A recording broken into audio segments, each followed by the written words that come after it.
हरियाणा की हर अपडेट के लिए बेल आइकन दबाएं और सब्सक्राइब करें STV हरियाणा न्यूज। फटाफट खबरों का। किसान आंदोलन के बहाने प्रदेश के पूर्व मुख्यमंत्री और नेता प्रतिपक्ष भूपेंद्र हुड्डा ने बीजेपी, जेजेपी और इनेलो पर निशाना साधा। उन्होंने किसानों के आंदोलन का समर्थन करते हुए कहा कि किसी का बहिष्कार करना या विरोध करना किसानों की रणनीति है। हम किसानों की मांग के साथ खड़े हैं। वहीं अभय चौटाला पर कटाक्ष करते हुए हुड्डा ने कहा कि अगर किसान हितैषी होते तो चुनाव में एक सीट नहीं आती।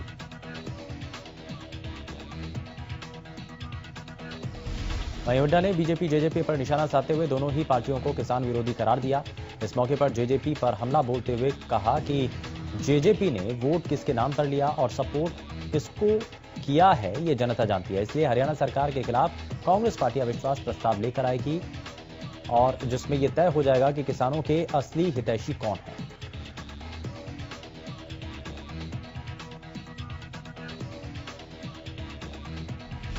अन्नदाताओं के आंदोलन को लेकर जब सिरसा विधायक गोपाल कांडा से पत्रकारों ने सवाल किए तो उन्होंने जय जवान जय किसान की बात भूलकर इशारों में उन्होंने बता दिया कि इस आंदोलन में अन्नदाता की जीत होगी।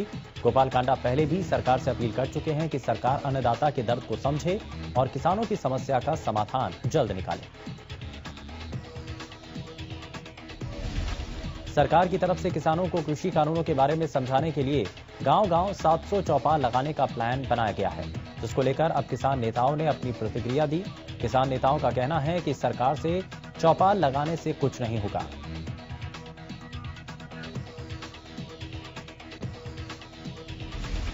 सरकार को इन कानूनों को वापस लेना होगा। साथ ही किसानों ने चेतावनी दी, कहा कि वो 12 दिसंबर को देश भर में टोल प्लाजा फ्री करेंगे।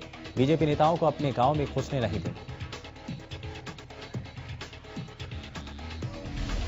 आंदोलन के चलते किसान संगठनों ने 12 दिसंबर को सभी टोल टैक्स फ्री करने का ऐलान किया। इसी के चलते पुलिस और गुरुग्राम जिला प्रशासन मुस्तैद नजर आ रहा है। गुरुग्राम और दिल्ली पुलिस ने मोर्चा संभाल दिया है। दिल्ली गुरुग्राम बॉर्डर पर barricading, train, fire brigade, water cannon बुला लिए गए हैं और पैरामिलिट्री फोर्स भी मौजूद है।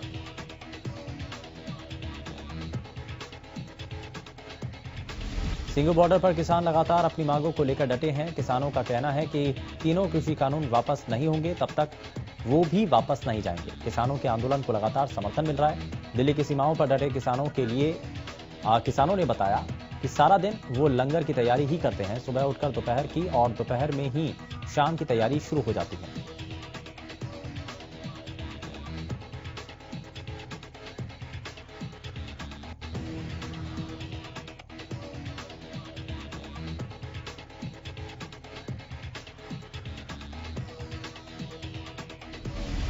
पलवल में बुंदेलखंड से आए किसानों ने मुंडन करवाकर कृषि कानून के खिलाफ रोष जाहिर किया। किसानों का कहना है कि जब तक सरकार कृषि कानूनों को रद्द नहीं करती तब तक उनकी ओर से आंदोलन जारी रहेगा। किसानों का कहना है कि आने वाले दिनों में आंदोलन को और भी तेज किया जाएगा।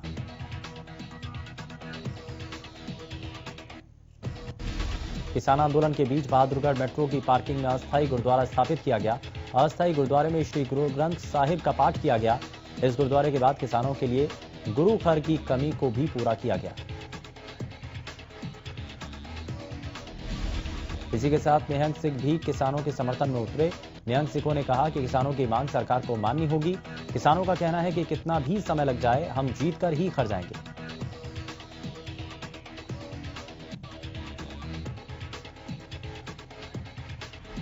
रोहतक बार एसोसिएशन के वकील भी किसानों के समर्थन में उतर चुके हैं। वकीलों ने किसानों की मदद करने का बीड़ा उठाया। बार एसोसिएशन ने 2.5 लाख रुपए की खाद्य सामग्री टीकरी बॉर्डर पर बैठे किसानों के लिए भेजी। साथ ही वकीलों ने आश्वासन दिया कि किसानों को मुफ्त में लीगल एडवाइस दी जाएगी और धरना स्थल पर किसानों को जो भी जरूरत होगी वो भी वकीलों की तरफ से की जाएगी।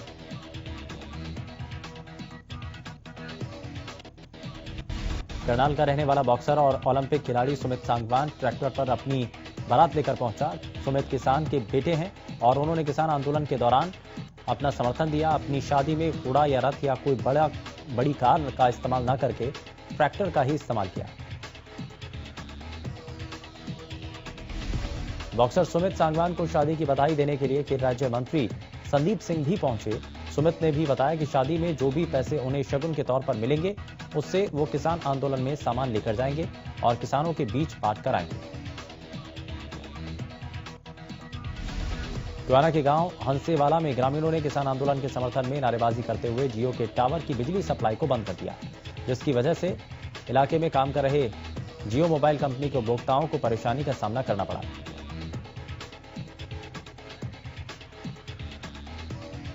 ग्रामीणों की ओर से इस बारे में एक वीडियो को सोशल मीडिया पर वायरल किया गया, जिसमें ग्रामीण इकट्ठा होकर किसान संघर्ष के समर्थन में नारेबाजी करते नजर आए। वायरल वीडियो में किसान कहते नजर आ रहे हैं कि पूरा गांव किसान संघर्ष को समर्थन करता है, इसी के चलते वो जियो कंपनी के टावर को जाने वाली बिजली सप्लाई बंद कराएं। भारतीय किसान यूनियन कृषि कानूनों को रद्द करने की मांग पर अड़ा है। बहादुरगढ़ में भाकियों के प्रधान जोगेंद्र सिंह ने कहा कि सरकार को तीनों कानूनों को रद्द करना होगा, चाहे तो सरकार किसानों से बातचीत के बाद दोबारा इन कानूनों को ला सकती है। गौरतलब है कि किसान कृषि कानूनों के खिलाफ हैं, जिसके चलते किसान लगातार प्रदर्शन कर रहे हैं। वहीं 12 दिसंबर को देश के हर टोल को फ्री करने की रणनीति भी किसानों ने बनाई है।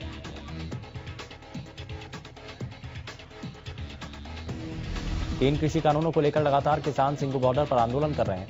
बॉर्डर के आसपास के किसानों को भारी परेशानी का सामना करना पड़ रहा है। कई दुकानदारों की शिकायत है कि सब्जी और दिल्ली में आजादपुर मंडी में नहीं पहुंच पा रहे हैं, जिससे लोगों को नुकसान का सामना करना पड़ रहा है। साथ ही किसानों ने 5 एकड़ में गोभी की सब्जी लगा रखी है, जो कि अब 4 से 5 रुपए किलो तक बिक रही है। बहादुरगढ़ और दिल्ली के बॉर्डर पर किसानों का प्रदर्शन लगातार जारी है। इस बीच आंदोलन स्थल पर एक 60 साल के बुजुर्ग किसान की मौत हो गई। किसान का नाम कृष्णलाल था, जो धुरी का रहने वाला था। बताया जा रहा है कि कृष्णलाल आड़तियों के साथ दिल्ली के टीकरी बॉर्डर के पास पहुंचा था, लंगर सेवा में लगा था।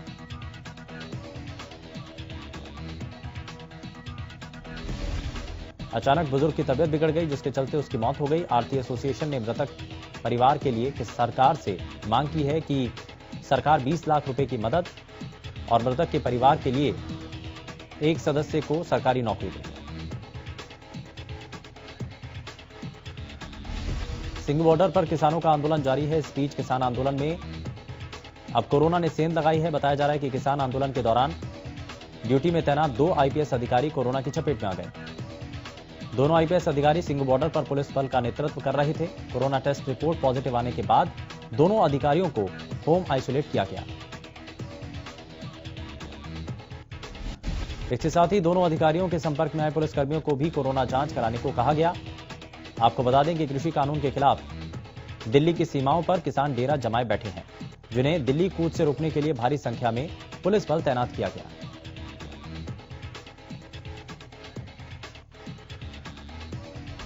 प्रदेश में कोरोना के आंकड़ों में बढ़ोतरी दर्ज की गई। पिछले 24 घंटों में 1250 नए मामले सामने हैं। गुरुग्राम में 398, फरीदाबाद में 182, वहीं सोनीपत और रोहतक में 61 नए मामले सामने आए। पंचकुला में 64 नए मामले सामने आए। जींद में 58 नए मामले सामने आए। प्रदेश में 24 घंटे में 26 मरीजों की कोरोना से मौत हो चुकी है और प्रदेश में अब तक कोरोना के कुल 2,49,329 मामले सामने आ चुके हैं। वहीं एक दिन में 1501 मरीजों ने कोरोना को मात दी और अब तक कुल 2,35,000 से ज्यादा मरीज कोरोना से ठीक हो चुके हैं। सिरसा में कोरोना संक्रमण के 10 नए मामले सामने आए। शुक्रवार को 63 मरीज स्वस्थ होकर घर लौटे। सिरसा में 268 एक्टिव केसों की संख्या है। अब तक कुल 76 कोरोना संक्रमितों की संख्या पहुंच चुकी है। गौरतलब है कि अब तक सिरसा में 1,56,084 लोगों के सैंपल लिए गए, जिनमें से 1286 लोगों की रिपोर्ट आना बाकी है। नेशनल हेल्थ मिशन हरियाणा ने राष्ट्रीय एम्बुलेंस सेवा 108 के तहत काम करने वाले ड्राइवर और आपातकालीन चिकित्सा तकनीशियन के लिए वर्दी का डिजाइन लॉन्च किया। इस संबंध में जानकारी देते हुए कि ड्रेस कोड राज्य के पैरामेडिकल स्टाफ के साथ एक समान रूप देने के लिए तैयार है। उन्होंने बताया कि वो अपने कौशल को सुधारने के साथ व्यावसायिकता की भावना को बढ़ाएंगे। ये ईएमटी को एक पहचान प्रदान करेगा, जो उन्हें क्षेत्र में कुशलता से काम करने में मदद करेगा। उन्होंने आईटी पहल की जानकारी देते हुए कहा कि एनएचएम की आईटी टीम ने इन हाउस ऑनलाइन पोर्टल यानी referral transport repair monitoring system और मोबाइल मेडिकल यूनिट रोगी रिपोर्टिंग सिस्टम भी विकसित किए हैं। हरियाणा में एक बार फिर 10वीं और 12वीं के छात्रों के लिए स्कूल खुलने जा रहे हैं। दरअसल 14 दिसंबर से 10वीं और 12वीं के छात्रों के स्कूल खुलेंगे, तो एक हफ्ते बाद 9वीं और 11वीं तक के स्कूल भी खोले जाएंगे। शिक्षा मंत्री ने यह बताया कि इस दिशा में नोटिफिकेशन जारी किया गया है। आदेशों के मुताबिक 3 घंटे तक स्कूल खुलेंगे। शिक्षा मंत्री ने कहा कि जो भी छात्र स्कूल आएंगे वो अब किसी भी डॉक्टर से मेडिकल लेकर आ सकते हैं, ताकि ये पता चल सके कि उसमें किसी तरह की बीमारी के लक्षण नहीं है। गौरतलब है कि प्रदेश में 177 छात्र कोरोना पॉजिटिव पाए गए थे, जिसके बाद स्कूलों को बंद कर दिया गया था। एक बार फिर से सभी सरकारी और निजी स्कूलों को खोला जाएगा।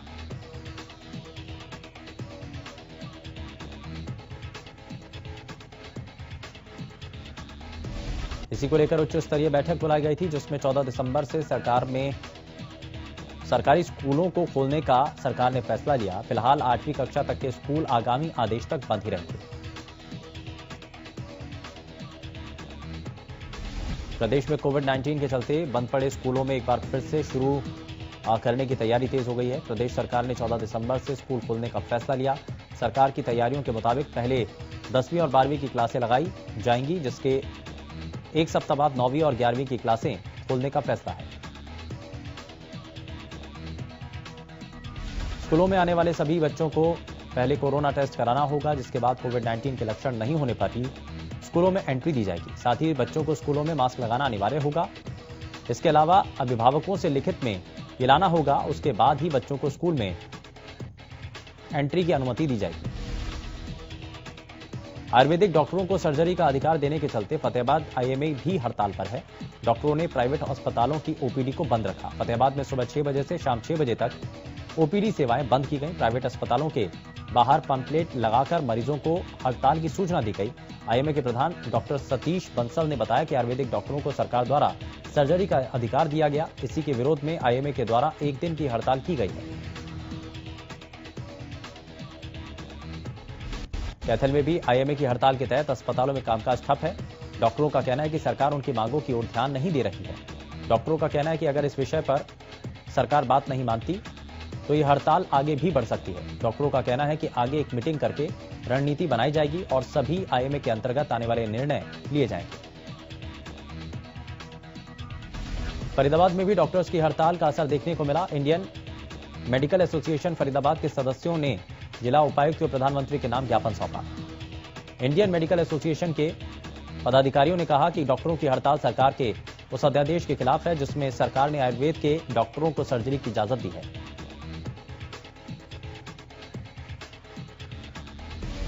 आईएमए सिरसा की ओर से मिक्सोपैथी के विरोध में सभी जगह ओपीडी को बंद कर रोष जाहिर किया गया। सिरसा के आईएमए से संबंधित सभी डॉक्टर हड़ताल पर हैं और सुबह 6 बजे से शाम 6 बजे तक ओपीडी को बंद रखा गया है।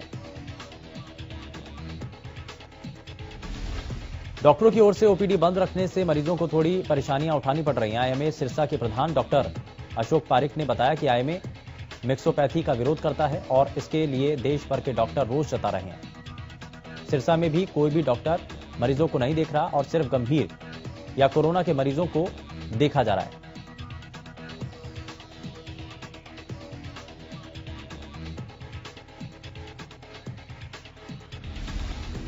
सोनीपत आईएमए की टीम ने आयुर्वेद में सर्जरी की परमिशन को लेकर विरोध जताया है और इसी को लेकर निजी अस्पताल संचालकों ने अपनी स्वास्थ्य सेवाएं बंद की हैं। सुबह 6 बजे से शाम 6 बजे तक कोरोना और आपातकालीन सेवाओं को छोड़कर ओपीडी और जनरल सेवाओं को बंद किया गया।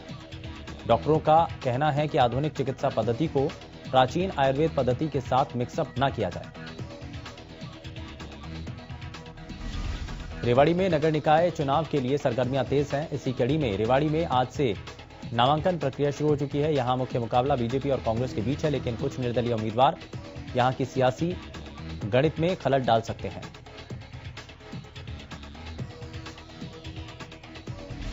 चुनाव में मुख्य दल बीजेपी और कांग्रेस 13-14 दिसंबर को अपने अपने उम्मीदवारों की घोषणा करेंगे। इसके साथ ही 18 दिसंबर को उम्मीदवारों के लिए चुनाव चिन्ह दिए जाएंगे और 27 दिसंबर को निकाय चुनाव के लिए मतदान किया जाएगा।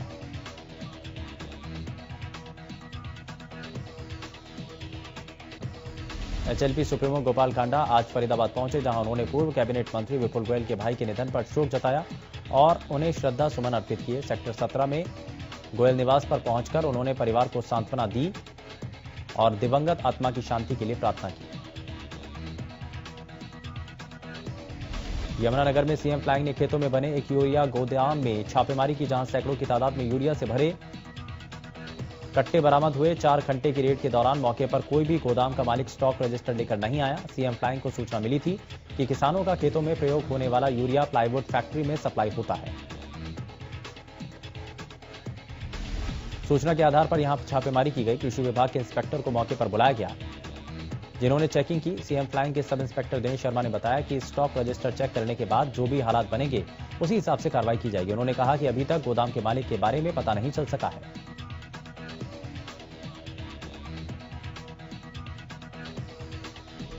साइबर सिटी गुरुग्राम को निखारने में जनता की राय के लिए प्रशासन ने एक अनूठी पहल शुरू की है। गुरुग्राम का उपायुक्त अमित खत्री ने सोच गुरुग्राम नाम के एक पोर्टल को लॉन्च किया। जिला उपायुक्त ने इस दौरान बताया कि अब कोई भी जिलावासी गुरुग्राम की बेहतरी के लिए अपने सुझाव www.sochgurugram.com पर अपलोड कर सकते हैं।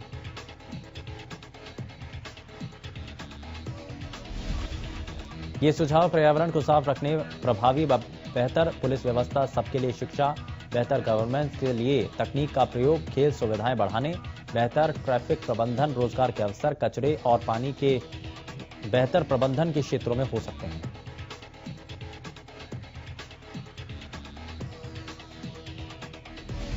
गोहाना में एसडीएम आशीष वशिष्ठ ने लघु सचिवालय में 3 ब्लॉकों के शिक्षा और पंचायती राज विभाग के अधिकारियों की मीटिंग ली और इस दौरान उन्होंने अधिकारियों को 1 हफ्ते तक सभी लोगों के परिवार पहचान पत्र बनाने के निर्देश दिए।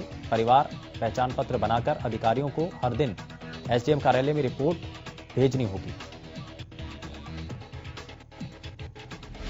सरकार ने लोगों को सभी सरकारी योजनाओं का लाभ पहुंचाने के लिए परिवार पहचान पत्र बनवाना अनिवार्य किया हुआ है।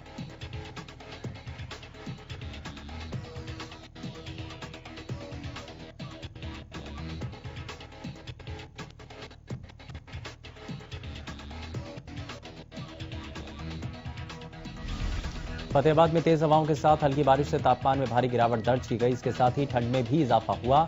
आपको बता दें कि सुबह से ही बादल छाए हुए हैं, जिसके बाद बारिश हुई।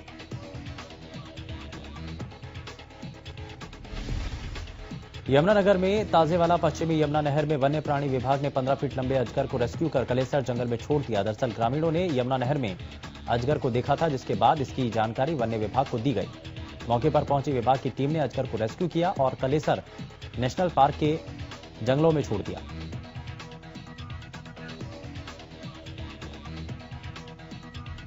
फतेहाबाद में प्रॉपर्टी डीलर की हत्या का पुलिस ने खुलासा करते हुए 2 आरोपियों को गिरफ्तार किया। सुखदेव सिंह की हत्या ऑनलाइन सट्टे के पैसे के लेनदेन के चलते की गई। इसके बाद सुखदेव सिंह के ही दोस्त रोहित ने सुखदेव सिंह के शव को हुड्डा सेक्टर के खेतों में फेंक दिया। लाश को ठिकाने लगाने में रोहित ने के दोस्त सोनू प्लम्बर ने भी उसका साथ दिया था। पुलिस ने इस मामले में रोहित के साथ ही सोनू प्लम्बर को भी गिरफ्तार किया। रोहित और सुखदेव दोनों एक साथ ऑनलाइन सट्टे का काम करते थे। मृतक सुखदेव सिंह ने आरोपी रोहित से 1.5 लाख रुपए देने थे। जब सुखदेव सिंह रोहित की दुकान पर पैसे लेने गया तो रोहित ने सुखदेव सिंह की तेजधार हथियार से हत्या कर दी थी। दिल्ली अमृतसर नेशनल हाईवे पर अंबाला में एक ट्रक और कार में जोरदार टक्कर हो गई। इस हादसे में कार बुरी तरह क्षतिग्रस्त हो गई। हाईवे पर हादसे की वजह से दिल्ली की तरफ से आ रहे ट्रैफिक को भी रोक दिया गया।